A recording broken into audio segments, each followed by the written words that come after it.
What's going on, people? I hope you're doing good. Welcome back to another video, and I'm just going to cut to the chase right now. I am very excited to talk to you guys about this movie. I've just seen this film a few hours ago, and as soon as it ended, I was just desperate to get on camera and just tell you guys why you need to see this movie as soon as you can. So this movie is titled Hallow Road, and it stars Rosamund Pike. And it's about these parents who get a very distressing call from their daughter, who has apparently hit someone and killed someone with their car, and the parents race over to her to help her out. So I first heard about this movie through YouTubers. Apparently it premiered at South by Southwest Festival, I believe, and it got plenty of praise. A lot of people were saying it was their favourite film of the festival, and I heard the concept and I heard that it got really weird. I was like, okay, I'll put it on my watch list and I'll check it out when it releases. Months went by, it didn't release, and then all of a sudden I just happened to remember that film. I looked on Letterboxd and saw that it was out. I was like, okay, tomorrow I'm going to watch it. And I've just watched it a few hours ago, and oh my god, guys, this film was absolutely amazing. I think this movie was so thrilling, so engaging from start to finish, that there was a point where halfway through the movie, this is very, out there and personal, but I was very desperate for the toilet. But I genuinely did not want to get up from this seat. This movie was so thrilling. It hooks you in from minute one, and it never lets you go. What I really liked about this movie is that it manages to explore so many complex themes and ask so many questions about thinking in such a short runtime. This movie is only 80 minutes. That's with credits, so we're talking like a 75-minute film. But this movie surprisingly manages to do so much, go through so many things, and it does it so well. The main thing that this movie is about thinking.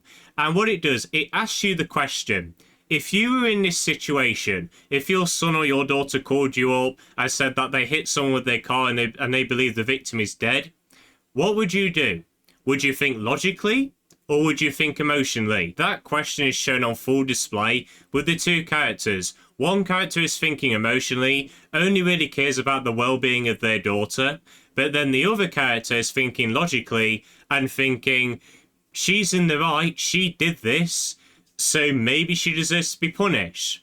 And you can see why both sides think like that, and you can understand both sides. Even if you do disagree with one side, you can kind of tell where they're coming from. But this movie does take its time to explain and show you the pros and cons of each side. Yes, with the emotional side, their daughter will be safe, but she won't learn a lesson, and the guilt of this tragedy will play on her mind for pretty much the rest of her life. If you think logically, yes, your daughter will go to jail and serve many years in there, but she will learn her lesson and maybe get over the grief. So this movie doesn't take a side, and those questions culminate into a really tense thriller where this movie is just set in a car entirely. The two parents talk on a phone throughout the entire movie, but it is the most stressful experience ever because of amazing dialogue, amazing moments that happen which you can hear. You never see the daughter in this movie. You see pictures of her,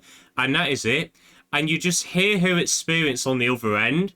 And it is just stressful, the amount of stuff that she's going through. And the stress and the tension just keeps going and going until you get to the final 25 minutes or so, where this movie just goes balls to the wall crazy and introduces some of the most weirdest things ever that are not really fully explained. There's so many things in this movie that are kept in the dark, but I think that's for obvious reasons. I'm not going to get into why, because I really do not want to spoil this movie. But the last 20 minutes of this movie just introduce so many new concepts and so many new ideas and emotions and ways of thinking about this film.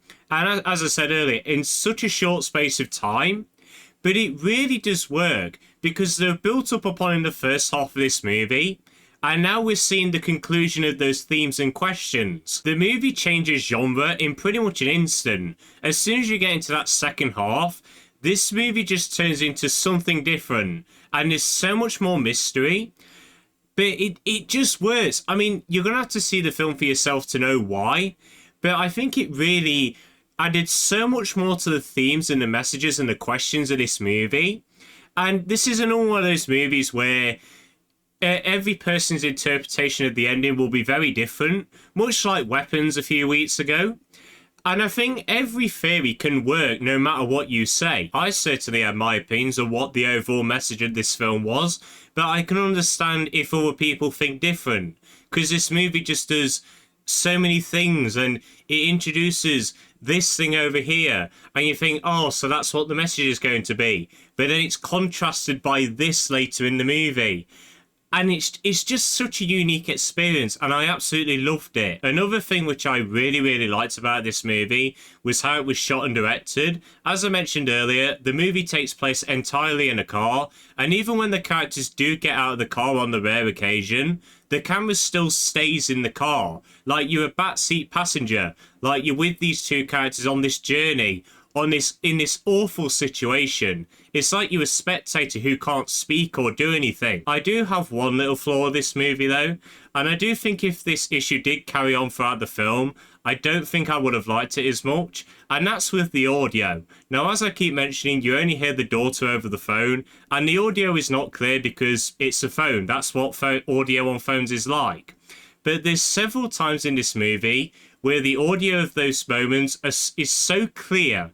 You can hear it so nicely, like she's in the car with the parents. And it was just so distracting. I guess I can understand why they did that, because those moments do happen when there's some very important dialogue being said. So maybe they wanted to emphasize it so you can listen closely. I guess I can kind of get that, but it was still very distracting. And it did kind of take away some of the impact of those moments. But other than that, I really had no issues with this movie. The acting's great as well. Rosamund Pike's great in anything. Of course she's great here. She's a great actress. And Matthew Rhys as well, I thought he was really good in this movie too. And him and Rosamund had some really good chemistry. So people, I cannot stress enough that you need to go and watch this film. It's on Apple TV, you can buy or rent it on YouTube or Google Movies. It's all over the place. It has been swept under the rug for no reason whatsoever. This is a hidden gem of a movie. It goes to places which you don't expect whatsoever. I certainly didn't. People, you just need to watch this film. It is so good, it's so short, so you're not wasting any time if you don't really like it. I had a great time with Hallow Road, and I would definitely be recommending this to everyone that I meet, all of my friends, all of my family in the future. So Hallow Road is going to receive a 9 out of 10 from me. And people, that is the end of my review. If you have seen Hallow Road, do let me know your thoughts on it. Did you like it? Did you not? Let me know. But I hope you all enjoyed this video. Have a good day, and see you later.